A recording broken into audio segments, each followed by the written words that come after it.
मकाम इब्राहिम वो पत्थर है जिस पर खड़े होकर हजरत इब्राहिम अलैहिस्सलाम ने बैतुल्लाह शरीफ की दीवारें बुलंद की।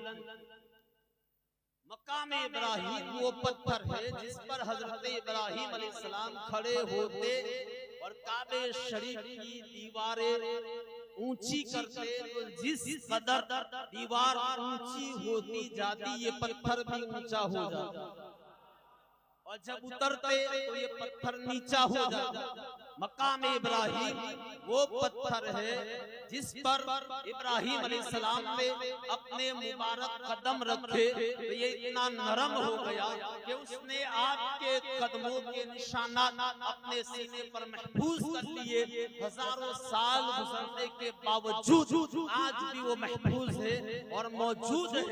मकाम इब्राहिम वो पत्थर है, अल्लाह ताला ने उसे इतनी अजमत और शान बख्शी कि तमाम हाजियों के सर उसकी तरफ झुका दिए। फरमाया वत्तखिज़ू मिन मकाम इब्राहिम मुसल्ला, कि ऐ मुसलमानों मकाम इब्राहिम को मुसल्ला यानी नमाज की जगह बनाओ, नमाज का मकाम बनाओ। हज के बाद, तवाफ के बाद, उम्रा के बाद वहाँ नमाज अदा करो, वहाँ 2 रकात तवाफ नमाज अदा करो। वत्तखिज़ू मिन मकाम इब्राहिम मुसल्ला। मोहतरम हज़रात, आप जरा गौर कीजिए, अल्लाह ताला ने इरशाद फरमाया कि मकाम इब्राहिम को मुसल्ला बनाओ, यहाँ नमाज अदा करो। इससे पता चला कि औलिया अल्लाह के मज़ारात के करीब नमाज अदा करना, वहाँ पर दुआएं मांगना, ये बिल्कुल कुरान से साबित है। आप देखिए ये मकाम इब्राहिम क्या है, एक पत्थर है जिस पर इब्राहिम अलैहिस्सलाम ने खड़े होकर खाना काबा को तामीर किया। वो निशान आज भी महफूज है, बिल्कुल काबे शरीफ के सामने मौजूद है। इसको कवर कर दिया गया। खाना काबा की तामीर के दौरान जब बैतुल्लाह की दीवारें सर से ऊंची होने लगी, हजरत इब्राहिम अलैहिस्सलाम ने अपने लखते जिगर हजरत इस्माइल अलैहिस्सलाम से फरमाया कि जाओ और एक ऐसा पत्थर लेकर आओ जिस पर खड़े होकर तामीराती काम कर सके। चुनांचे हजरत इस्माइल अलैहिस्सलाम करीब ही मौजूद कोहे कुबैस की तरफ तशरीफ ले गए। रास्ते में जिब्रील अमीन मिले और कोहे कुबैस में मौजूद 2 मुबारक पत्थर दिखाए। ये पत्थर जन्नत से हजरत आदम अलैहिस्सलाम के साथ दुनिया में आए थे। तो जिब्रील अमीन जन्नत से ये पत्थर आए थे, लेकिन हजरत इदरीस अलैहिस्सलाम ने तूफान में नूह के खौफ से इन पत्थरों को कोहे अबू कुबैस में यानी पहाड़ में छुपा दिया था। जिब्रील अमीन ने हजरत इस्माइल अलैहिस्सलाम को ये 2 पत्थर दिखाए और कहा कि एक पत्थर काबा शरीफ के अंदर लगाए और एक पत्थर पर खड़े होकर बैतुल्लाह शरीफ की तामीर करें। चुनांचे जिस पत्थर को खानाए काबा में लगाया गया उसे हजरे अस्वद कहा जाता है, और जिस पत्थर पर खड़े होकर बैतुल्लाह शरीफ को तामीर किया था उसे मकाम इब्राहिम। हदीस पाक में है कि मकाम इब्राहिम हजरे अस्वद ये दोनों जन्नती पत्थर है। सरकार अलैहिस्सलाम ने इरशाद फरमाया कि आदम अलैहिस्सलाम ने जो तौबा की थी, दुआ की थी, वो दुआ उसी जगह हुई थी जहां आज मकाम इब्राहिम है।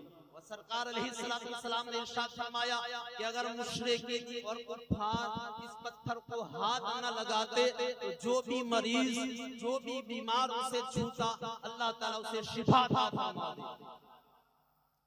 अब इस पत्थर की शान देखिए, मकाम इब्राहिम की शान देखिए। कहने को एक पत्थर है, दुनिया में हजारों लाखों बल्कि करोड़ों पत्थर है, मगर मकाम इब्राहिम वो मुबारक पत्थर है जिसे हजरत इब्राहिम अलैहिस्सलाम के साथ निस्बत हो गई है। बस इसी निस्बत में इस पत्थर को ऐसा अजीम बना दिया, ऐसा मुबारक बना दिया कि ये शिफा बख्श भी हो गया, नफा बख्श भी हो गया और उसके करीब दुआएं भी कबूल हुई। गौर करें, जब इब्राहिम अलैहिस्सलाम से निस्बत रखने वाला पत्थर इतना अजीम हो गया, वो शिफा बख्श भी हो गया, वो नफा बख्श भी हो गया, वो फायदा भी देता है, शिफा भी देता है, नफा भी देता है, वहाँ दुआएं भी कबूल होती है। मुझे बताओ इमामुल अंबिया सल्लल्लाहु तआला अलैहि वसल्लम से निस्बत रखने वाली मदीने की मिट्टी आपके शिफा क्यों नहीं? अरे जब एक पत्थर शिफा बख्श हो सकता है, मुश्किल कुशा हो सकता है, तो इमाम अंबिया कलमा पढ़ने वाले और अशरफुल मखलूकात अल्लाह के बरगुज़ीदा सहाबा अहले बैत औलिया अल्लाह शिफा बख्श क्यों नहीं हो सकते थे?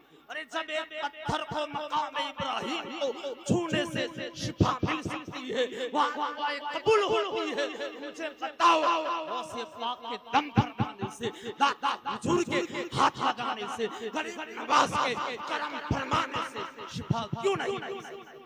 उनके मज़ारात के पास दुआएं कबूल क्यों नहीं होगी? यकीनन शिफा देने वाली ज़ात अल्लाह ताला की है, दुआएं अल्लाह ताला ही सुनता और कबूल फरमाता है। लेकिन जिस तरह ये पत्थर मकाम इब्राहिम शिफा का जरिया और कबूलियत का वसीला, इसी तरह औलिया अल्लाह बुजुर्गाने दीन सहाबाए किराम अहले बैत अत्हार ये शिफा मिलने, मुश्किलात टलने और दुआएं कबूल होने का वसीला